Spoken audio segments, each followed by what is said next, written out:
people are our biggest thing.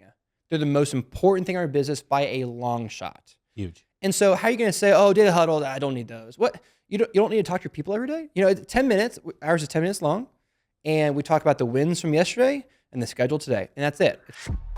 Welcome to Jobbers Masters of Home Service, a podcast for home service pros by home service pros. We are in sunny Las Vegas. And today we're talking about building a leadership team to become a multi-million-dollar business. I'm Adam Sylvester. Today's guest is Tyler Martin. He's a business coach and a CFO and the host of Think Business with Tyler podcast. Tyler, welcome to the show. Hey, thanks, Adam, for having me. Yeah, absolutely. I'm glad you're here. Tell our audience a little bit about you and what you do. Yeah, I'm a CPA and a small business CFO. I work with small and medium-sized businesses, home service businesses in particular, and work with clients throughout the United States.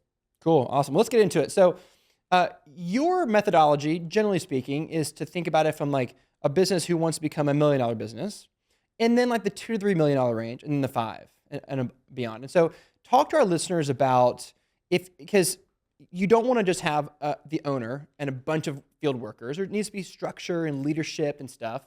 What should someone who isn't to $1 million yet be thinking in terms of hiring that first manager, if you will, or whatever you would call it? What do you think about that? Yeah, so I mean, there's nothing wrong with an owner obviously having a whole team of technicians if that's their goal. That's great. But for maybe an individual that's thinking about scaling and growing and how they, during that process, pull themselves out of the business more and more, that first step would be delegation, I would say. Really think about low and medium value tasks. How do I delegate in that sub 1 million range? How am I getting that stuff off my hands so that I can go away for a week or two and the business keeps operating? I think that would be number one thing.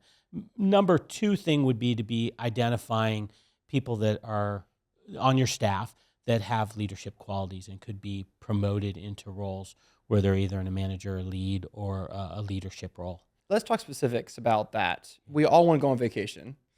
And sometimes when we go on vacation, it's a dumpster fire back home because I'm gone. And the technicians are like cats. They don't know what to do because the guy in charge is gone. And so what are some tasks, if like you said, that's the word you used, that you can start to delegate? What are some of those things? Yeah, so I call them low value tasks and medium value tasks. And so, the way I do it is you make a list of tasks that the owner's doing, and then you put a dollar amount to it. Let's think of something like returning a marketing email maybe, or something like that, an owner returning a marketing email. That has no value to it. Like that's a very low value task. Maybe like bookkeeping, frankly, is a low value task. Yep. A medium value task might be writing a quote, for example. That could even arguably be high value depending on where you're at in the chain of growth. But let's, for the sake of this, say it's medium value. That's something at some point you want to delegate to someone. You want that off. It's sucking up a lot of the owner's time. So these tasks, rating them and valuing them, first ones you want to clean, obviously, are the low value, and then you want to work on that medium. And once you get past that, then you're now yourself as an owner, you're working as a leader. For me, it was invoicing. I think a lot of our listeners think, if they're like me, then they think invoicing is the only I can invoice. I'm the best. I'm the king. I'm so smart and so brilliant. Only I can invoice our clients. And then one day I was like, oh, I just hate it. It just takes so much of my time. So I finally decided that I was going to try it. And so I had my technician start sending the invoice. And it worked in about 2 days. And then I was done. I never invoiced after that. It was such a mindset shift for me. I was like, wow, I thought I was the only one who could do this. And now I don't have to invoice from the beach. My technicians are invoicing and they're closer to the client anyways. And so it made so much more sense to have them do it. And I think a lot of this just comes down to mindset, don't you think? Absolutely. I also think, though, it's scary, right? Like, what scary. if they do it wrong? And, a lot of times we're told, and I think generally it's true, when you delegate something, probably you should be expecting about 80% of maybe something you would do. And that gets scary when you think about your invoicing is only 80% accurate. $1,000, $800. Yeah. So we don't quite want to follow that rule of thumb for invoicing. But I think the other part of it is, how do you oversee that process? You probably have a summary of how many jobs you did for the month, for example. If that number was 60, do I have 60 invoices? If my average job is XXX and I had 60 jobs, what's my billing look like? And I think you're going to accept a certain tolerance of errors. Like some of it probably will happen, but I think arguably if there's good training and there's good process, in some cases you probably will make more money because you alluded to the fact that they're working with the customer. Hopefully, if they're trained right, they're going to see things that maybe you wouldn't have saw in terms of additional services or whatever that maybe they might be able to build a little bit more. Yeah. In terms of referencing what you said earlier about finding key people in your organization who might be able to step up and go to the next level, how do you do that? I think you just have to. I think you have to see technicians that are on staff that are performing at a high level, or just people, I should say, because it could be on your admin side too. Just people that are performing at a high level and seem to exhibit. And the big part of this is exhibit the right cultural traits and core values of the company. Maybe when you're small, you're not really thinking about that, but you can generally feel like who's a good cultural fit without having necessarily core values written out. Do they fit that? Do they fit that profile of what you want? Are they honest? If honesty is one of you, and hopefully it is one of your core values. Sure. Do they demonstrate that? Is high work ethic? All these different qualities. So I think you need to look for those things. And when you find that person or people, those are people that you've identified as potential future leaders, and you have to groom them. You have to start thinking about, today you're only maybe close to $1 million. You got to start thinking about if your goal is to be 5 million. Okay, these could be my future leaders. I can't tell you how many times I've had clients that their key players started out at a very early stage in their company and they grew into roles. And honestly, that's ideal. Yeah, that's perfect. That's what you really want. Because it's harder to bring in a leader at a small business that doesn't really understand the company. Like, you can do it, but it's not ideal. Yeah, definitely. And you want to give the opportunity to the people that are already here to grow. Do we need to pay them more right off the bat to do is there a period at which they need to show competency and then you raise their pay, or do they just do it for a season, maybe for the summer while you're gone, and then they go back to doing what they were doing before? Talk to us about that. Yeah, I don't think there's a perfect science to this. I think a lot of it depends on the conditions of the business and, what economically makes sense. But I think retaining people and what you need to do is especially star players, is extremely important. So setting clear expectations, I think, with the employee is important in terms of what, not only just their growth, but their pay. So I think defining what you're going to do is important to them and then living up to that, whether that be an annual raise or whether that be if they meet some certain markers in terms of their own growth to be able to take on more responsibility, or maybe it's the business gets at a certain level. I think having that communication, and honestly, that's all part of this leadership evolution, is really good communication with your leadership team as it develops, and whether maybe they start as managers and then it grows into the leadership team, but that really crystal clear communication. Yeah. I think very practically speaking, I think crew leader for a lot of our service company listeners, that's the next level for them. So you have someone who does the work, they're good at it. Okay, now assuming a lot of our listeners have like 2-man crews, let's just assume that for a while. Someone needs to lead on that team.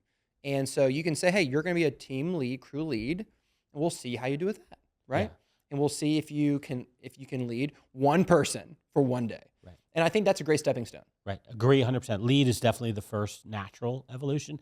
I think the other part of that is, just because someone becomes a lead doesn't make them necessarily ideal for a manager or a leadership role. So, because you really want to protect that, right? And sometimes people are good as leads, but they're not necessarily good at that next step. There's that saying that says you get promoted to your level of incompetency. I'm not sure if you ever heard that, but there's some truth to that, right? We all, we grow and get promoted until we really can't do the job, and so we don't do it very well. And so I think that's another element to that. Just because they grow into a lead, and that is a great next step, you really should be carefully vetting if there's, and helping them, groom them, and coach them to see if they can get to the next level. Mm-hmm. Okay, so speaking of the next level, let's go from 1 to 2 to 3 million range. Should there be like an operations manager at a 1 million mark, or is that really a 2 to 3? Like, what's your thought on that, generally speaking? I think 1 million, you start thinking about it. It really can get, once again, the finances of the company have to make sense. The gross profit margin, the net profit margin have to make sense to be able to invest in this role. But it makes sense because it gets the owner one step back and allows the owner to focus on higher value tasks. So definitely would say around the 1 million mark, it's something to be thinking about. And definitely as you get into the 2 to 3 million, you should have multiple leadership members, or I would start to think about multiple leadership members as part of your leadership team that you're forming around that operations manager. And you're the financial guy, and Yeah. so you think when you hear the word operations manager, I know all you think is cost, right? It's like because that's just so they're not doing any production, they're not fulfilling any jobs, they're not doing any of the work, they're just overseeing. So it's so much overhead. It makes the airplane so heavy. So when you say you really need to be over $1 million, the airplane has to be strong enough to get off the runway. Right. And if all you have is a bunch of operations managers, you can't get off the runway. And so what are some metrics or just what are some things to look out for when you're trying to transition into that 2 to 3 million and having some like a couple of these people in place? Yeah. So I'd agree with you. I do think cost, but to grow, you have to have cost, right? And what I really think when I think operations manager, I think efficiency potentially. I'm looking for better utilization of staff. So I'm looking for good return on staff, which I might not be able to do as the owner. I'm not going to have the time because I'm starting to get spread thin. There's so many jobs, I just can't be everywhere. So I'm looking for that way better efficiency is what I'm looking for. I'm also looking for better structure, the processes and systems. This is a big part of growing to that 2 to 3 million range is setting up processes and systems. You have to have a consistent way that you're conducting business, the way you're interacting with your customers. And that's what I'm expecting to be able to delegate to someone that they can take over that reign and bring it to the next level. So then I can focus on the next thing. Maybe it's another location. Maybe it's getting better financing. Maybe it's, it's just so many things an owner can be doing that are higher value that gives that middle slot attention if it's the right person. If you're sloppy small, you'll be sloppy big. That's great. There's nothing worse than promoting somebody into an operations manager role or bringing somebody in, and the infrastructure of your business is so bad, and there's no structure, there's no standard operating procedures, there's no we do it this way here, this is how we do it here, this is how we do it here. There's none of that, and so they come in like, this place is nuts, it's chaos, and so if your business isn't strong, you don't have strong foundation, you don't have things in place, and if the place doesn't run pretty smoothly, then you need to get that figured out before you go to 2 to 3 million. Or else you're just going to have a major headache. You're going to burn all your good people out, and then you're going to be in really bad shape. So true. And the problem, You've seen that before. Yeah, totally. And the problem is you keep throwing more money at it. So you've got the sloppiness, and then you throw an operations manager, and then you throw another role, and then you throw another role, and it's just the sloppiness compounded, basically. And you're wondering why it's not working. Right. And hiring people doesn't work or whatever. And I agree with you. Like that foundation has to be there. That's why that processes and systems, that's foundational stuff. That stuff, the organizational, one of the things when you get to that 2 million to 3 million, you want really crystal clear organizational structure in terms of who owns what their roles are. And some of this starts before that level, but you really want to dial in because that's the next level. That's how you're setting the tone of the next layer of growth after that. I remember when I did this exercise a while back, and I was like, okay, what's my org structure now? And when I did this exercise the first time, I had like 5 people. And I was like, well, it's pretty teeny, but I did it anyways. And then I realized, what if I duplicate this but made a new one, but I based it off what I imagine a $5 million company would be. So then I had an org chart for what I perceived would be a 5 million, and it gave me such a clear picture. Oh, this is a lot of people. Right. And it just gives you something to shoot for. Right. Which I found kind of like a budget. It gave me it opened my eyes like, oh, okay, well that's 20 technicians, that's 3 operations managers, that's 3 salespeople, that's 3 admins. Wow. It just gives you a good idea of where you're headed, Yeah. But to your point, like if you have a budget, you can build with that budget what that would look like, just basically prorated up to the 5 million and what you would need to be able to do that. And that's great. I've never really done that where I think of it in a forecasting way in terms of an org chart. I mean, I've done it, but not where I'm laying out the org chart. I think that's a great idea to give people a visual of what that would look like. And it may scare some people off. They may say, hey, I don't really want to be having this many people running around. And then other people will say, hey, wow, that gives me some clarity of what I need to do to get there. That's it. You say, hey, we need people in these spots, and this could be you. Right. You point to your people and say, there's no one here now, but you could advance and fill in these spots. And they say, oh, wow, okay. And they're like, Adam's really thinking about this, I also look at it as I have a dollar amount of revenue for each field staff. So between $225 and $275 a year, entry level to a more advanced, that's how much they should bring in. So if I want to do $1 million, then how many? That's 5 people. If I want to do $2 million, that's 10 people. So I have a dollar amount, and that really helps. So if you hire someone, okay, this person's going to bring me $225,000 this year. that really helps me from an org chart perspective look at like plan out my revenue goals, because then it just tells me, okay, I need 7 people then, Right. easy peasy. Yeah. Tyler, this is great. I'm going to pause. We can talk about Jobber real quick. I like Jobber because it helps me scale my business. And what I mean by that is the more hiring I do and more staff I have, I just get more users. And so it just grows with me. And my team wants to have their instructions, their jobs, their photos, all that stuff on their phone in front of them. No more pen and paper, no more texting them that morning. It's all there. And so as I grow, Jobber grows with me, and it's awesome.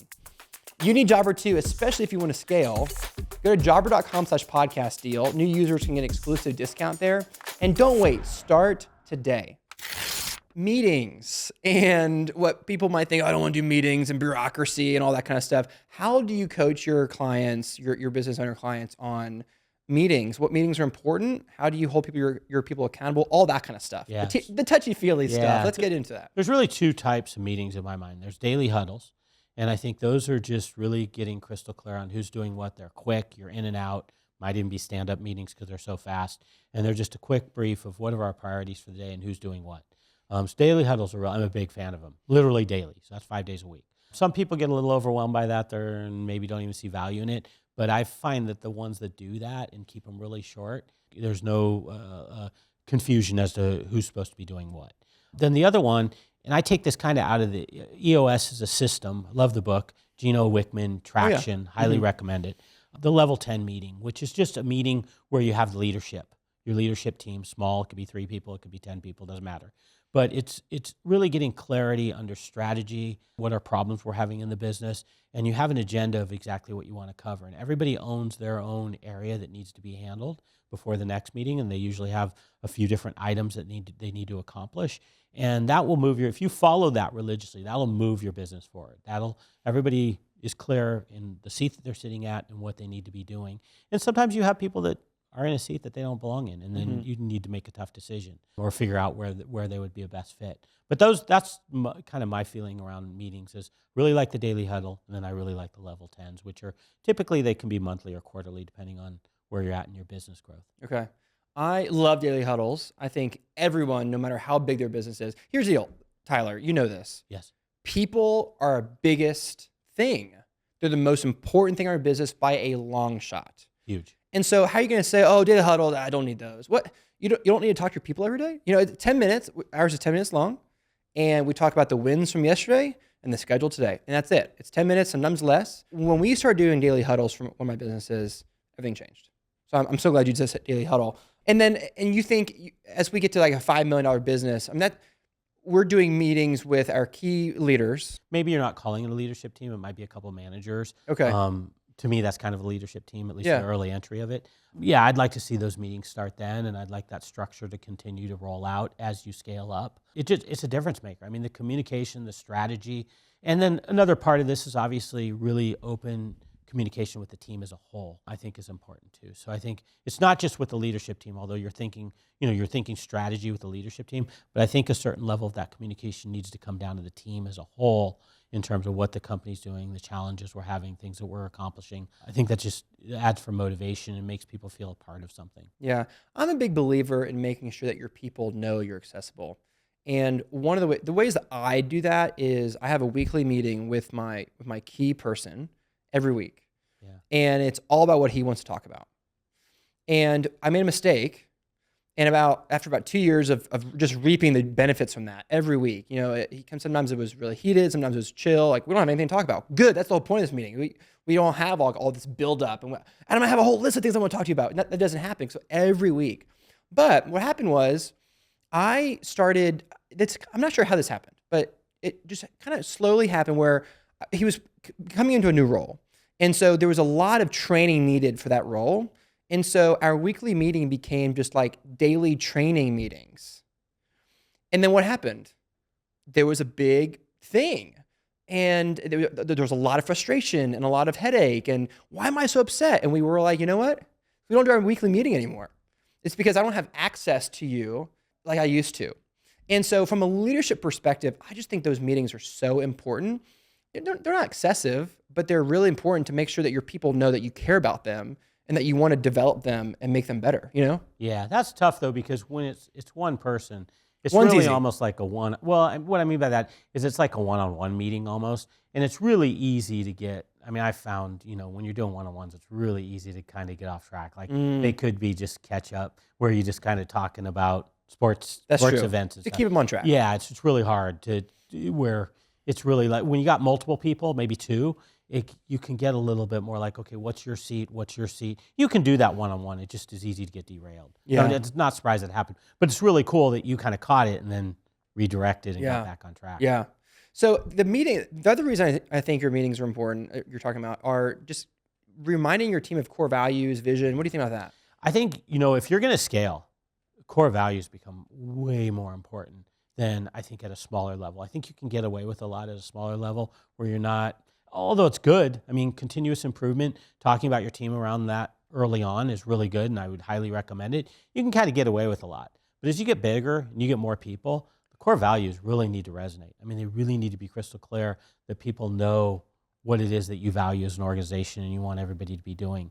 So I'd say those really need to be solidified by that $5 million mark. Yeah, I would agree. And I also, along with core values, vision, making sure that you people know where you're going, is having really clear job descriptions as well. Yes. Because as the company grows, people start getting a little confused on what I'm supposed to be doing here. And we hired a new guy, and his job description looks a whole lot different than mine because they updated it before. When I first started, I didn't have a job description. And so I think you need to update those for everybody and make sure that people know what their job is and have some key metrics in there, not just do a good job. It's like you're expected to do 25 jobs a week, and you're expected to have, work 40 hours a week. And so that way, in a couple of weeks, if you're only working 30, what are we doing? Well, I've taken a lot of vacation, PTO.